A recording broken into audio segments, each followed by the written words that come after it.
It's our Monday market segment of It Depends here in April. And yes, we're going to do things a little bit differently today for an unconventional means, meaning that I don't really have much to share with you with what's going on in Calgary right now, other than we'll take a quick look at stats here. But I'm going to talk to you a little bit more about mortgages and what is going on there and what you can do to look at obtaining a home. So I want to share my screen here and talk to you about the month here that we're looking at, benchmark price. This is including all properties, apartments to single family homes, up 10% year over year, already up like 6-7% since the beginning of the year.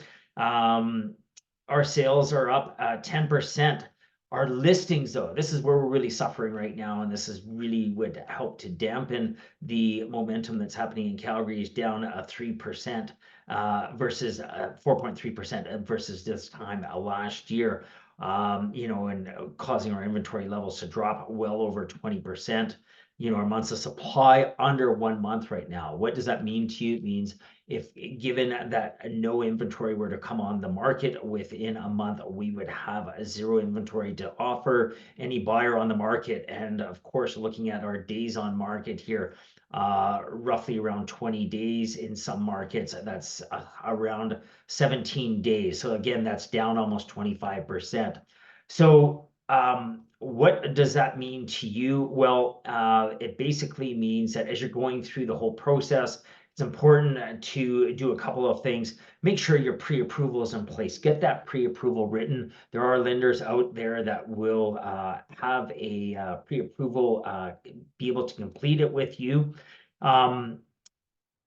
Conditions, make them as limiting as possible. Did you know that right now you can do walk and talk tours with home inspectors?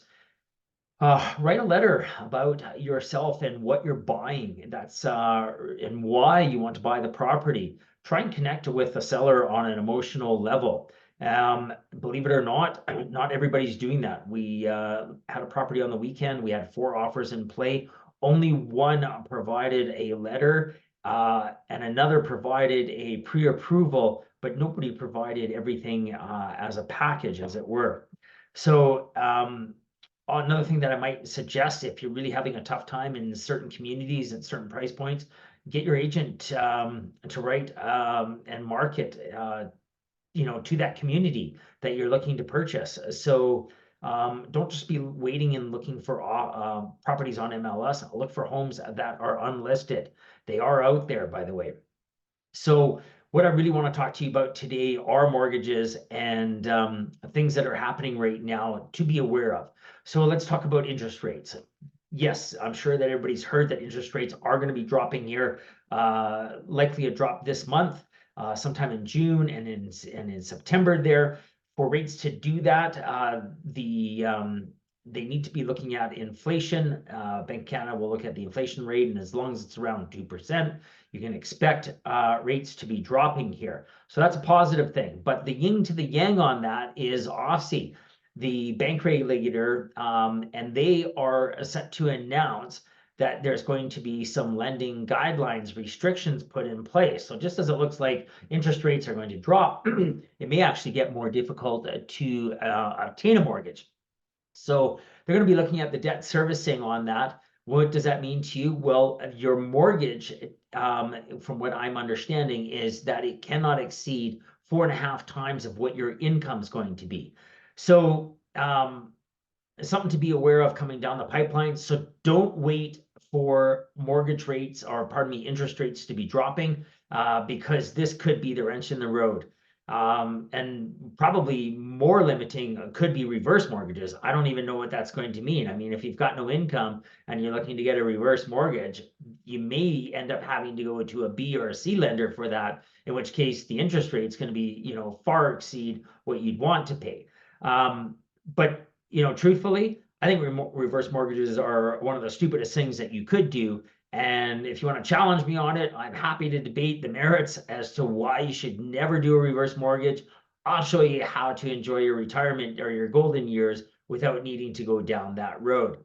So that's kind of this month's market update in a nutshell. If you've got any questions about mortgage rates, happy to refer you to a couple of our lenders that can get you dialed in on that and what's going on. If you want to know more about how to be successful or more successful in obtaining your home, or learning about what not to do, or the opposition to reverse mortgages, happy to have that conversation. Enjoy the rest of our start of our spring, hopefully here, and we'll talk to you soon. Oh, and be on the lookout for our home of the week coming up here. Cheers.